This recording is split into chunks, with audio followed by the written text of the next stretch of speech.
No, you know, look, I disagree with so much of this because, you know, I don't think we want to say that we're involved with a war against all of Islam. I don't think we want that. And secondly, I think if you, and I hear this from the generals always want war.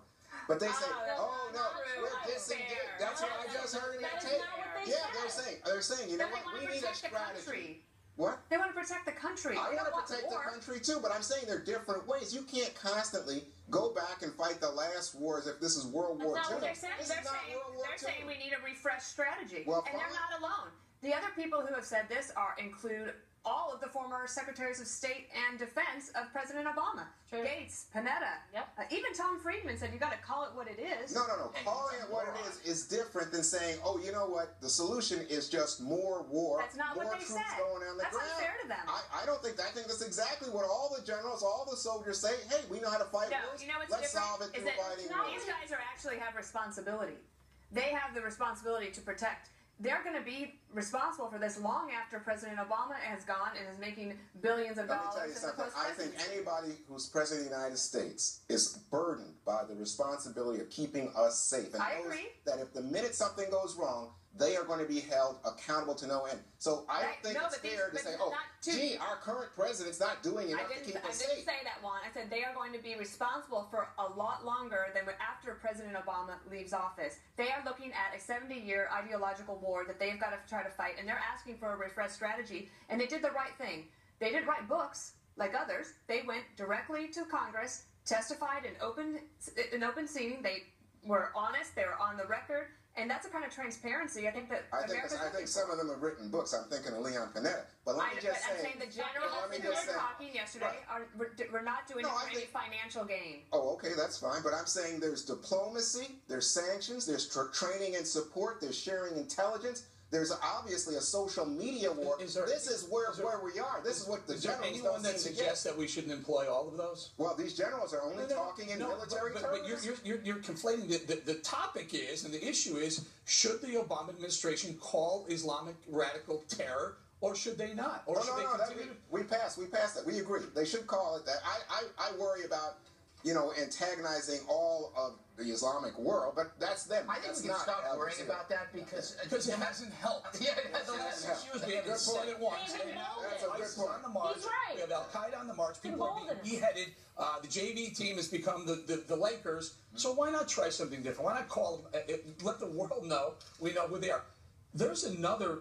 Can I stay on this a little bit? Yeah. There's a great piece in New York Magazine. I don't know if you guys read Jonathan Chait. Have you seen this piece? He talks about freezing. He talks about the left becoming too PC.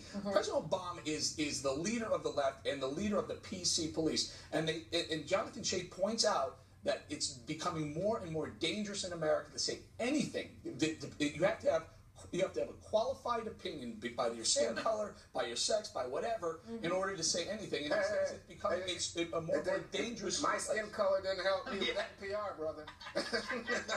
and therein lies the And that's going to happen sooner. What, could happen sooner? I just point out... He wants to be fired sooner. That's my man. He wrote this piece in the left Gawker Talking Points memo. They're out in force trashing him for having that opinion. That's a shame. Yeah. Let me. And it's not just Republicans, and it's not just retired generals that are questioning President Obama. Democrats and an Iraqi vet, Tulsi Gabbard, had this to say last night on the record. The first thing I think we've got to understand that this is not just about words. It's not just about semantics. It's really about having a real, true understanding of who our enemy is and how important that is. That we have to understand what their motivation is and what their ideology is, this radical Islamic ideology that's fueling them. It's a real problem because of a very simple reason, actually, and that is something I learned as Military 101. If you are at war, which we are, you have to know who your enemy is in order to defeat them. KG, I would call her a rising star. I think she is there. Let it happen. Yeah, I love her words of what she has to say, and it's true. You have to be able to name and identify with courage and conviction, unabashedly, who the enemy is. That's what we need to do in this country. And the generals, with all due respect, were not being warmongers. They were being visionaries about a future for America that is strong and safe.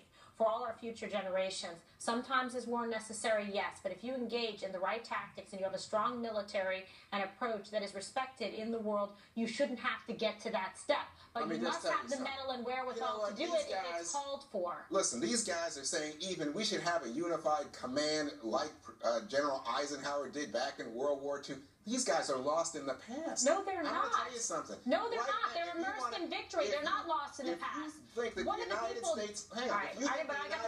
If you think the United States of America is not fighting this war right now, go talk to the Italians, the Germans, the French, the British. We have more skin in this game than any of those. Nobody is questioning that, but you can put all the skin in it you want. If you don't have the right strategy and approach and you're not doing it in a defiant, strong way, it's not going to give you the outcomes that you need. I thought you were all about war a minute when ago. you say talking about the past, General Jack Keane is one of the key people that advised Petraeus on the surge that worked.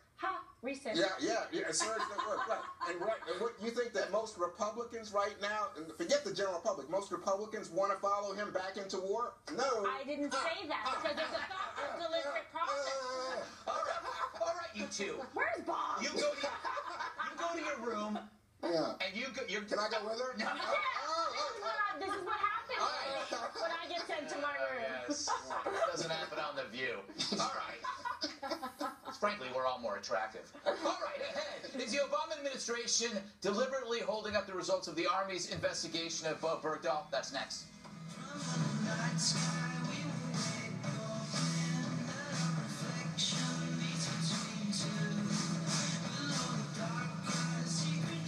The Five is brought to you by Advocate. We build champions.